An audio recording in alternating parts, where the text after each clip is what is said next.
കൂർമ്മ ബുദ്ധിയുള്ള വ്യവസായി, വൻ സെലിബ്രിറ്റി സ്റ്റാറ്റസ്, ഇട്ടുമൂടാനുള്ള പണം. എന്നാൽ ആ മാനദണ്ഡങ്ങളെല്ലാം കാറ്റിൽ പറത്തി അയാൾ അഴിക്കുള്ളിൽ കഴിഞ്ഞത് 6 ദിവസം. നടി ഹണി റോസ് നൽകിയ പരാതി അദ്ദേഹം നിരസിച്ചപ്പോഴും പോലീസിനെ വയനാട്ടിൽ വിളിച്ചു വരുത്തി തന്നെ അറസ്റ്റ് ചെയ്യിപ്പിച്ചു.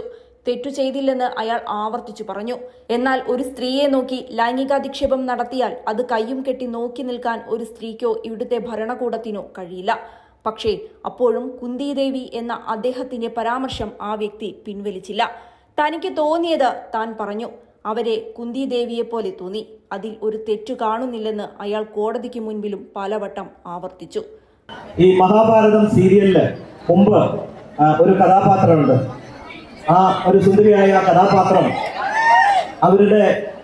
അവര് കുന്തിദേവിയുടെ റോളാണ് എടുത്തിട്ടുള്ളത്. വളരെ ബ്യൂട്ടിഫുൾ. അവരെ കാണുമ്പോ എനിക്ക് ആ കുന്തിദേവിയെ കാണുമ്പോ ഹണി റോസിനെയാണ് ഓർമ്മ വരുന്നത്. ഒരർത്ഥത്തിൽ അദ്ദേഹം തെറ്റു ചെയ്തിട്ടുണ്ട്. അത് പക്ഷേ അയാളുടെ കണ്ണിലോ ആ മനുഷ്യന്റെ ആരാധകരുടെ കണ്ണിലോ അല്ല, മറിച്ച് സമൂഹത്തിന്റെ കണ്ണിൽ, അപമാനിക്കപ്പെട്ട ആ സ്ത്രീയുടെ കണ്ണിൽ. ഒരുപാട് പാവപ്പെട്ടവരെ സഹായിക്കുന്ന വ്യക്തിയാണ് ബോച്ചയെന്ന് കേട്ടിട്ടുണ്ട്.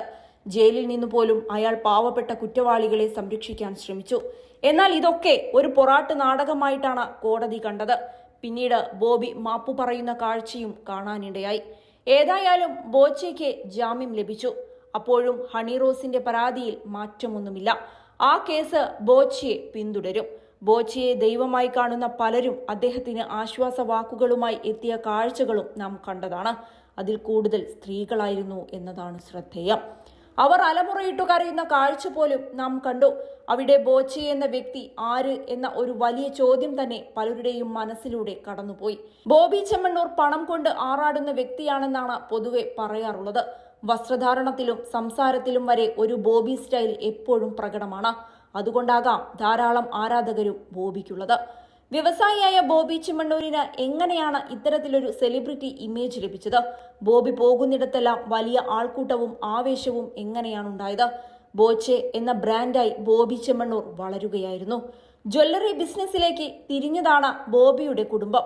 പിന്നീട് അങ്ങോട്ട് ബോബി കൈവെക്കാത്ത മേഖലകളില്ല. സിനിമാ നിർമ്മാണം ഉൾപ്പെടെയുള്ള മേഖലയിലേക്ക് ബോബി തിരിഞ്ഞു. തൊട്ടതെല്ലാം പൊന്നാക്കുന്ന ബോബി പിന്നീട് ബോച്ചെ എന്ന വലിയ ബ്രാൻഡായി ഉയർന്നു. റിയൽ എസ്റ്റേറ്റ്, ചിട്ടിക്കമ്പനി, ഇ-കൊമേഴ്സ് എന്നിങ്ങനെ പോകുന്നു ബിസിനസ് സാമ്രാജ്യം. ഇതുതന്നെയാണ് ബോച്ചയുടെ ആരാധക രഹസ്യവും. സത്യത്തിൽ ആരാണ് ബോച്ചെ? ആ ചോദ്യത്തിനുള്ള ഉത്തരമാണ് ജാമ്യം കിട്ടിയ ബോച്ചയെ കാണാനെത്തിയ ആരാധകർ.